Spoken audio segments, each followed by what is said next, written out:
Fala galera, hoje a gente vai estudar sobre o átomo, de onde surgiu a ideia do átomo e algumas teorias atômicas. Vamos lá, vamos entender. Bom, segundo Aristóteles, foi Leucipo quem idealizou a ideia atomística. Depois Demócrito, Empícoro, eles também acreditavam nessa teoria e o próprio Demócrito, ele deu o nome de átomo a uma partícula. Que partícula seria essa? A menor partícula que constitui todas as coisas. Essa ele chamou de átomo. Como é que eles pensaram nisso? Eles pensaram assim, ó. Tem aqui, por exemplo, uma rocha. Essa rocha eu posso quebrar ela, não posso? Posso. Quebrar em pedaços. E esses pedaços eu posso quebrar de novo. E esses pedaços eu posso quebrar de novo. Mas eles pensaram, chegará em um momento que eu vou chegar na menor partícula possível. E essa menor partícula ela não vai poder mais ser quebrada. Ela vai ser inquebrável, indestrutível. Esse modelo ele não foi baseado em experimentos, não. Ele foi baseado em lógica e intuição. Apenas os caras começaram a pensar e criaram essa ideia aí do átomo. Bom, Aristóteles ele não acreditava nessa ideia, ele rejeitou a ideia atomística.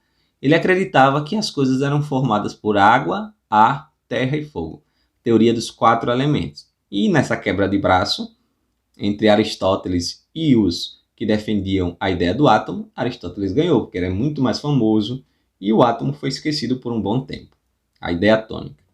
Mas aí, com o avanço científico, o átomo deixou de ser filosófico e passou a ser científico.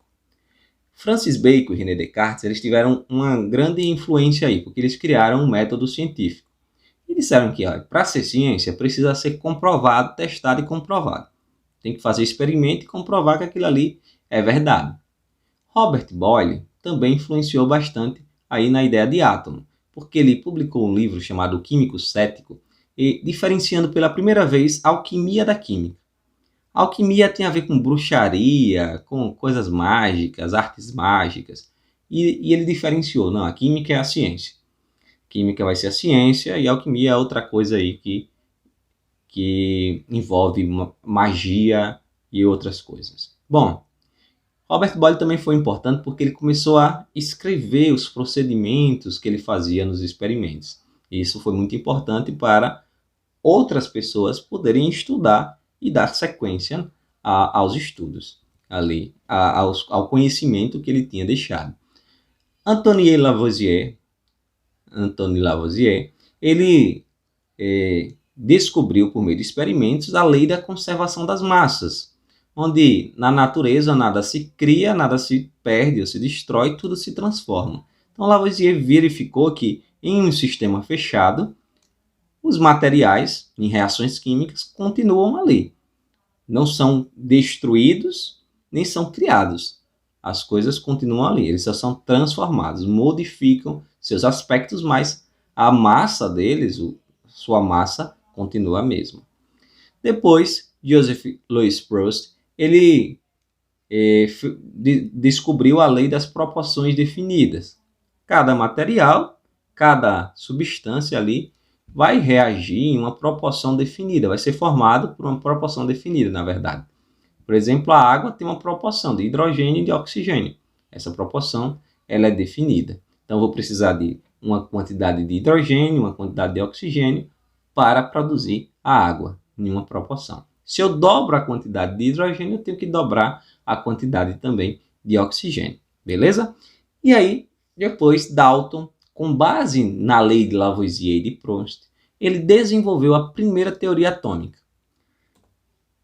Agora baseada em experimentos. Dalton ressuscita a teoria do átomo. Na segunda metade aí do século XVIII, a química sofreu essa grande evolução, que com o uso dessas leis descobertas pelos experimentos, pela experimentação, John Dalton estabeleceu seu modelo. O modelo proposto por Dalton dizia o seguinte: toda a matéria é constituída por partículas microscópicas chamadas de átomos. Os átomos de um determinado elemento químico são iguais. Átomos de elementos químicos diferentes são também distintos e podem ser identificados pela sua massa atômica relativa. Para Dalton, o que identificava um átomo era a sua massa atômica. A gente vai entender depois algumas mudanças, né? Quarto ponto, uma determinada substância pode ser formada pela combinação de 2 ou mais átomos, sendo que, para essa substância, a combinação atômica em espécie e quantidade será sempre a mesma. A quantidade, por exemplo, de hidrogênio e de oxigênio na água sempre será a mesma. É uma proporção. Aí tem a ver com a lei de Proust. E átomos são partículas indivisíveis e de ocorrência natural. Não podem ser criados ou alterar-se sua formação. O que acontece em reações químicas é a alteração na combinação entre os átomos. Então, para Dalton, o que mudaria era a combinação. Aqui eu tenho um átomo de oxigênio ligado a átomo de hidrogênio. Esses átomos vão se separar e vão se juntar com outros. Aí seria uma reação química. Então, como era que Dalton pensava o átomo? Assim, uma bolinha, uma esfera maciça, indivisível e indestrutível. Esse modelo ficou conhecido como modelo de bola de bilhar, que parece com a bola de sinuca. Bola de sinuca, bola de bilhar. Átomos diferentes, têm tamanhos diferentes, têm massas diferentes, segundo Dalton. Beleza? Então essa é a ideia do modelo atômico de Dalton. Mas aí foi descoberta a natureza elétrica da matéria. A natureza elétrica da matéria já tinha sido descoberta antes de Cristo, né? Por Tales de Mileto. Ele pegou lá o âmbar e, atritando esse material, esse âmbar, ele viu que ele era capaz de atrair pequenos objetos. E aí foi descoberta a eletricidade. Não se conhecia nada ainda sobre essas informações, mas foi descoberta a eletricidade. Depois disso, William Gilbert ele descobriu que essa propriedade não era exclusiva do âmbar. Não era exclusiva do âmbar. Outras substâncias, como vidro, enxofre e outras, também podiam atrair pequenos corpos quando devidamente atritados. Depois disso, Benjamin Franklin introduziu aí os termos positivo e negativo para explicar a atração e a repulsão entre os corpos eletrizados. Corpo positivo é atraído por negativo e corpo negativo é atraído por positivo. Corpos positivo com positivo se repelem, negativo com negativo também se repelem. Depois disso, Faraday iniciou os primeiros estudos sobre a natureza da eletricidade e a eletricidade dos átomos. Ele começou a estudar sobre isso. Depois disso, Stoney aprofundou os estudos de Faraday e propôs, em 1874, o nome elétron para designar a carga elementar da eletricidade, mesmo não tendo provado sua existência. Ele propôs esse nome, mas não tinha provado ainda a sua existência. Depois, William Crookes ele desenvolveu uma ampola chamada ampola de Crookes, que era um tubo de vidro com gás de baixa pressão submetido a uma alta voltagem, que produzia uma luminescência. Essa luminescência foi chamada de raio catódico. Raios catódicos. Bom, com base nessas ideias todas essas ideias, John Thomson ele demonstrou que os raios catódicos são partículas de carga negativa, de trajetória linear, que sofrem a ação do campo elétrico e desenvolveu uma nova teoria atômica. Então veja, precisou de todas essas informações, somada à ideia que Dalton já tinha estabelecido, que o átomo era uma esfera maciça, indivisível e indestrutível, para que fosse desenvolvida uma nova teoria atômica. Teoria de Dalton. Depois da teoria de Dalton, foi pensada aí na natureza elétrica da matéria foi incorporada a natureza elétrica da matéria para se desenvolver uma nova teoria atômica. Porque a teoria de Dalton já não explicava isso. Beleza? Então, como foi isso? Foi descoberta a primeira partícula subatômica chamada de elétron. Quem descobriu esse cara foi John Thomson. Ele realizou uma série de experimentos com os raios catódicos e, por meio desses experimentos, ele pôde descobrir algumas informações sobre esses raios. Observe aqui as informações. Ao estudar as descargas no interior desse aparelho, da ampola de Crookes, Thomson descobriu o elétron. Olha o que ele colocou aqui, ó. Quando era aplicada uma descarga elétrica, aparecia esse feixe de luz aqui. Voltando aqui, esse feixe de luz ia de forma linear. Só que aí, o que Dalton fez? Ele botou aqui, ó, placas positivas e negativas para tentar identificar qual a carga desse feixe de luz. E ele verificou que o feixe de luz, os raios catódicos, eram atraídos por cargas positivas. E quando algo é atraído por uma carga positiva, significa que ele é negativo. Então, ele descobriu que os elétrons, os raios catódicos foram chamados de elétrons, né, são negativos. Muito importante saber isso. Depois disso, ele fez outro teste aqui, esse segundo teste, e botou aqui essa cruzinha, aplicou a corrente elétrica, formou os raios catódicos e formou aqui uma sombra. Essa sombra indicava que os elétrons eles eram emitidos aí em uma trajetória linear, andavam em linha reta. Terceiro experimento que ele fez foi colocar aqui um ventiladorzinho, ó. Olha o ventiladorzinho aqui. Olha o que acontece quando o feixe passa, o ventilador gira. Então, o que é que Dalton concluiu? Os elétrons são partículas, são dotados de massa. Por que Dalton, por que Thomson, ele deduziu que toda a matéria, que o átomo teria esses raios catódicos? Porque quando ele colocava aqui um gás rarefeito e aplicava a descarga elétrica, o raio era emitido. Ele substituía um gás por outro gás, o raio era emitido. Substituía esse gás por outro gás, o raio era emitido. Então, o que ele deduziu? Se todo gás que eu coloco lá emite esses raios catódicos, quer dizer que esses raios catódicos estão presentes em toda a matéria. E como a matéria é formada por átomos, esses raios catódicos estão presentes aí no átomo. Beleza? E aí ele criou o seu modelo atômico. O átomo era uma esfera maciça de carga elétrica positiva. Por que ele deduziu que era positivo? Porque se os elétrons eram negativos, eles estavam ali ligados a algo positivo. Se os elétrons eram negativos, eles estavam ligados a algo positivo. Então ele disse que o átomo era uma esfera maciça, continua com a ideia de Dalton, positiva, estando os elétrons distribuídos em seu interior.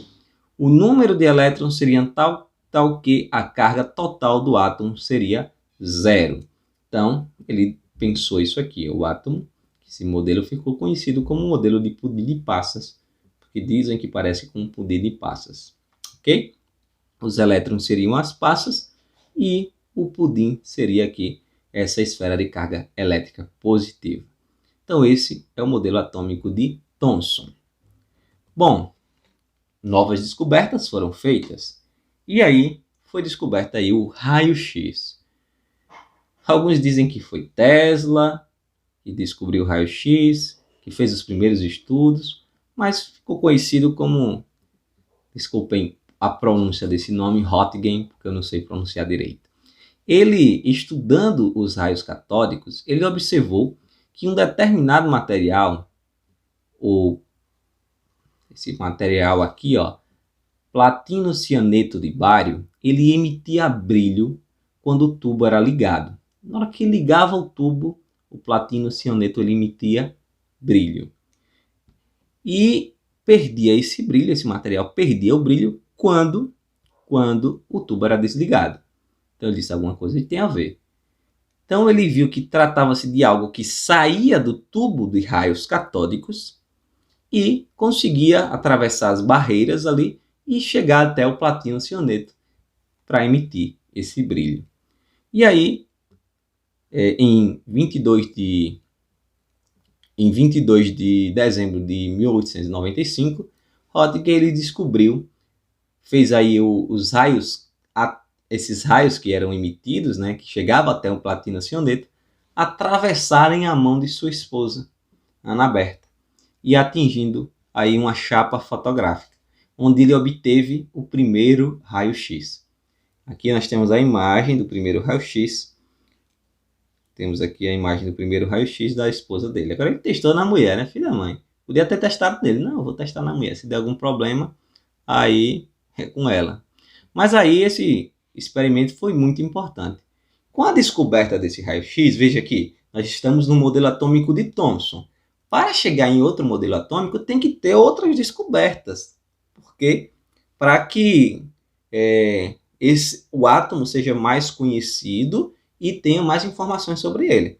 Bom, aí, tendo descoberto o raio-x, até vamos explicar aqui como é que funciona um exame de raio-x para vocês entenderem. Aqui tem uma máquina que funcionaria parecido com uma ampola de Crookes, que emite raio-x. O raio-x passa aqui pelo corpo da pessoa. Os materiais mais densos, como os ossos, eles conseguem absorver mais o raio-x. E os materiais mais moles, o raio-x consegue atravessar com mais facilidade. Então, a placa de filme que fica aqui embaixo, ela vai ser queimada. Vai reagir com o raio-x. E aí vai formar uma imagem.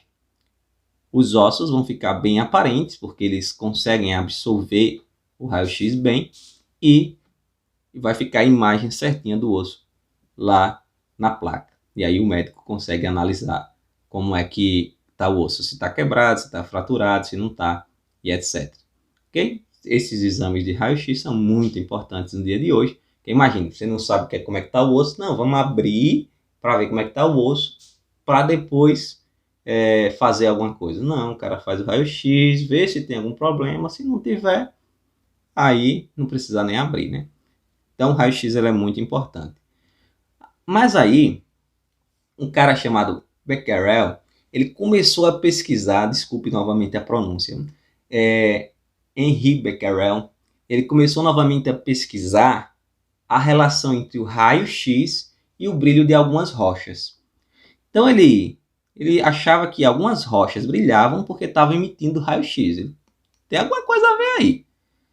Então ele pegou uma rocha, um sal de urânio. Esse sal de urânio estava envolvido num papel preto. Colocou sobre uma placa de prata que estava em cima de uma chapa fotográfica. Então ficou chapa fotográfica embaixo, depois a placa de prata, depois o sal de urânio envolvido ali em um papel preto. Ele fez isso porque estava chovendo na época. Ele não foi atrás das rochas, guardou isso aí lá numa gaveta. E quando ele foi tirar a chapa, ou revelar a chapa fotográfica, ele viu que a imagem da placa de prata estava registrada, tinha sido registrada no filme fotográfico. E aí ele descobriu um novo tipo de radiação. Essa radiação não precisava de uma aparelhagem ligada. Não precisava da ampola de Crookes lá, que era ligada, tinha que ter ali uma descarga elétrica. Não. Isso aí era uma radiação natural. A essa radiação foi dado o nome de raios alfa. E depois foi descoberto que esses raios alfa, eles eram positivos. Bom, depois disso,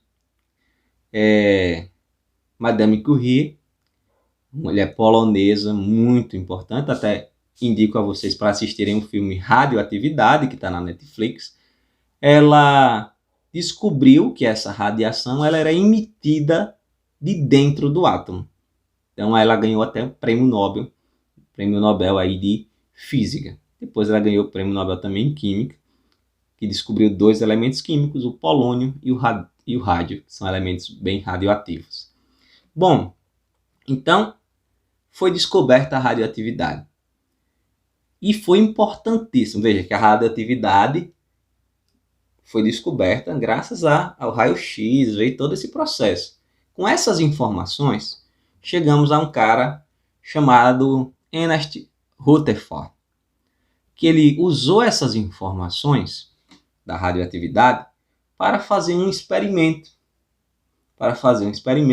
E por meio desse experimento, ele desenvolveu uma nova teoria atômica. Ele descobriu novas informações sobre o átomo. Então, como foi isso? Em 1908, Ernest Rutherford realizou uma experiência que lhe permitiu propor um novo modelo atômico. Olha como era a experiência dele.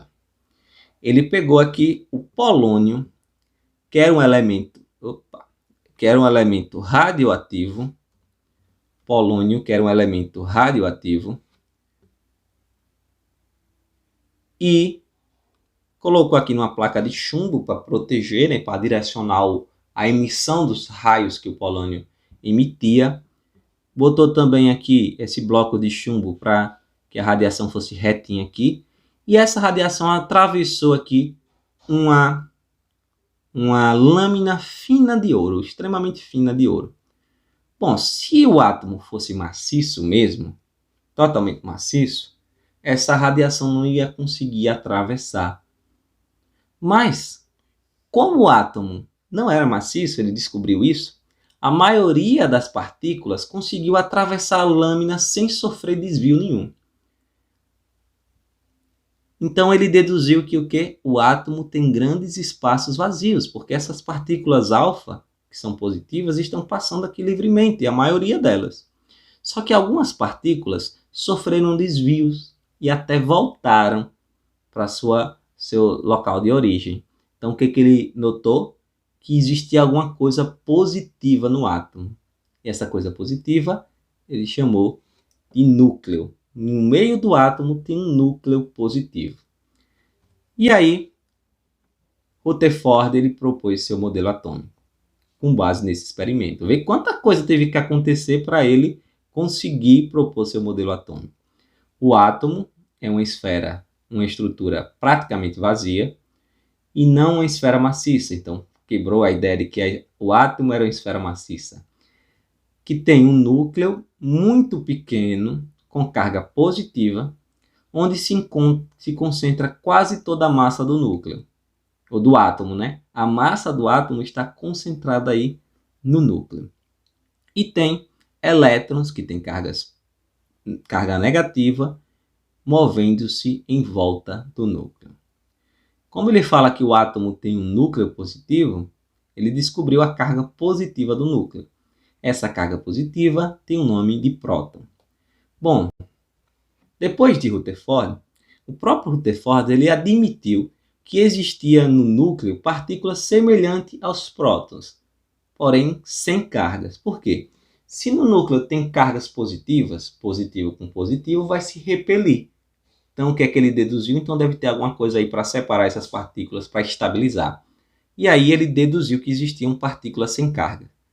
James Chadwick, ele em 1932 descobriu que realmente existiam essas partículas sem carga e elas foram chamadas de nêutrons.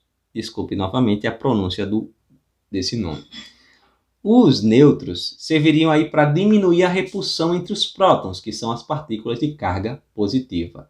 E aí daria estabilidade ao átomo. Então o átomo ficaria assim, ó, com prótons e nêutrons no núcleo e os elétrons girando em órbita ao redor do núcleo. O modelo atômico de Rutherford ficou conhecido como sistema solar, porque os elétrons estariam ali girando em torno do núcleo, como os planetas giram em torno do Sol. Mas o nêutron não faz parte do modelo de Rutherford. Algumas informações aqui sobre as partículas subatômicas existentes, conhecidas até então. Partícula aqui, próton, massa relativa é 1, em relação ao nêutron é 1, e a massa do elétron é extremamente pequena em relação à massa do próton e do nêutron. A massa do elétron é 1 dividido, a massa do próton dividido por 1836. Então, é 1836 vezes menor do que a massa do próton, por exemplo. Por isso que nós dizemos que a massa do átomo se concentra no núcleo, onde tem prótons e nêutrons. E as cargas? A carga do próton é +1, porque o próton é positivo. A carga do nêutron é 0, não tem carga. E a carga do elétron é -1. E aí nós temos 3 modelos atômicos e toda a sua evolução. Modelo de Dalton, modelo de Thomson e modelo de Rutherford. Então, próxima aula tem aí mais informações para você. Agora aproveitem para se inscrever no canal e deixar o joinha. Valeu, tchau, tchau.